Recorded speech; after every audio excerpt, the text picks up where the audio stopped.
over 5 speed mechanic tips that I think will help anybody out with their speed, as well as some quick fixes that you'll be able to implement into your actual speed mechanics right away in order to actually make the change. As always, if you like the information, go ahead and click the thumbs up down below. Subscribe to the channel if you haven't already, and if you have any questions or comments or anything like that, go ahead and leave those down below. We'll get to those as soon as we can. We'll hop the video right now.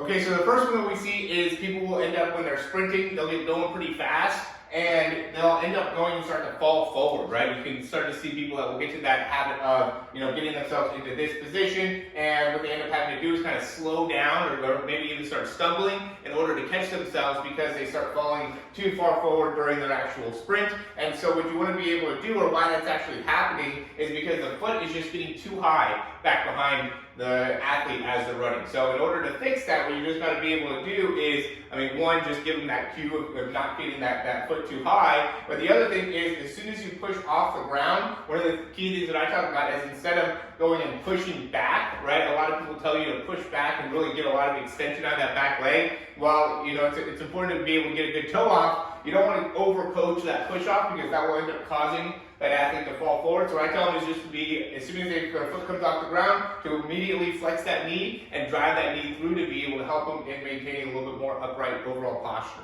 All right, the second one's going to be maintaining a good posture when you're sprinting. A lot of us know that once you start to lose your posture, that really makes a big impact on your ability to run fast. And so what I talk to athletes about when we're talking about posture and arm positioning, right, because that ends up being a big one as well, is, what we'll see is when athletes get going, they might end up kind of going like this, or, kind of losing with the arms, maybe crossing too much over here, maybe starting to round a little bit here. And one of the big things that will cause all those things is the engagement of the lats, right? And what ends up happening when you talk about engagement to the lats is essentially bringing your elbows in, trying to touch your elbows to your actual spine. And so by engaging the lats, what they do is they actually help you with your posture. They help you stay more upright. And so just by clenching your elbows closer together, it will help you in maintaining a more upright position in your body. Now, that also will include the scapulas as well. Keep trying to keep those together. And just by doing that, it'll be a lot harder for you to kind of allow yourself to go outside here. I have to kind of disengage my lats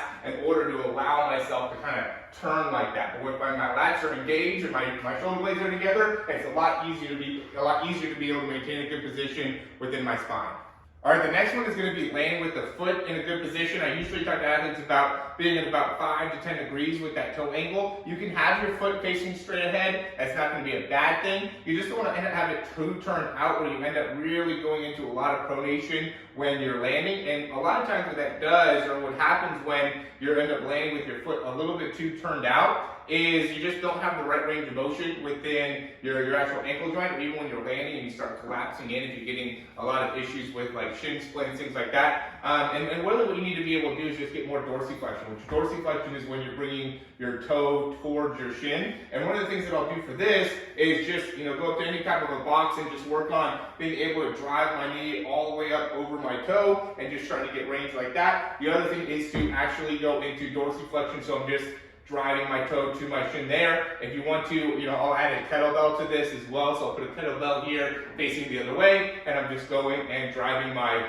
foot to my shin, or I could even go up against the wall and lift just like that. So all these things help you in getting more dorsiflexion, which will make you feel more comfortable when your foot's hitting the ground to be able to keep everything straight ahead. So, what will end up happening is that you don't just have the strength within the anterior tibialis, that muscle on the front of the shin. So when your foot touches the ground, you will be able to maintain more of that dorsiflex position. So if you don't have the strength there, you'll end up kind of dropping a little bit more, and that will allow your foot to maybe turn out to the side, or some of the other problems that will end up happening within your actual landing mechanics. So it's very, very important to have a strong anterior tibialis muscle as well as plenty of dorsiflexion within the ankle. All right, the fourth one is going to be getting your foot out in front of you when you're sprinting, right? Or with athletes, if you see an athlete that ends up running with a very, very quick foot turnover, right? Their feet are moving very quickly, but they're not actually taking up very much ground on each one of those steps. These are both a product of the same issue. And so,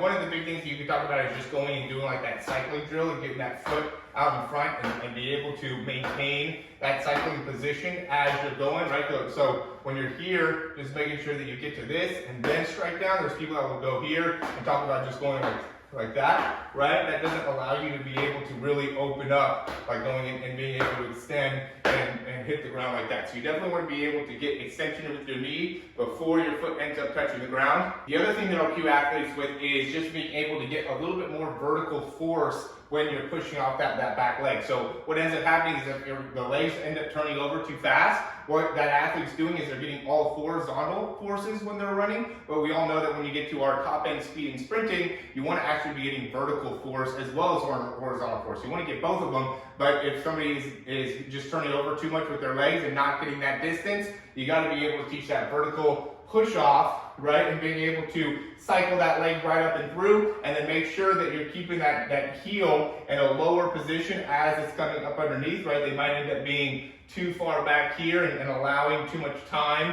with the back part of your leg cycle, right? The time where your foot is spent back behind you might be just taking too much time. So they want to be able to cycle that leg through and get the foot out in front, and then by getting that foot out in front, it'll make it so now they can start opening up their stride.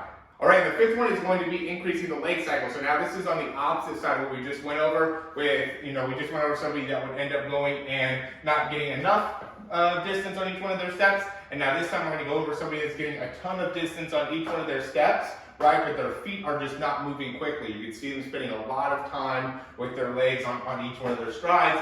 And what actually helps this athlete out a lot is to be able to actually concentrate on the foot contact time. So when somebody is having this issue, what they're doing is they're actually spending too long with their foot on the ground. When their foot hits the ground, they take way too long before their foot touches back off the ground. And then, when they cycle back through, same thing. Their foot touches the ground, takes them way too long for them to get that foot back off the ground. So for them, they just need to be able to do more single leg landing type exercises, more single leg plyometric type exercises, single leg broad jumps, just things that will make it so their foot contact time gets a lot faster, and even just giving them that concept of, hey, you need to spend less time on the ground in each one of your steps in order to be able to fix that problem really makes a big difference. All right, so those are 5 speed mechanic tips that I think will help out anybody. If you guys have any questions, again, leave those down below. Also, check out some of the speed programs we have down below. We have a few different things that are free. We have a free speed ebook. We have 5 ways to improve your speed, as well as a whole different speed program, speed breakdowns, a lot of different information out there to help sprinters and improving their speed and really making sure that you're able to fully understand where there are some errors within your speed mechanics. In my opinion, that ends up being the biggest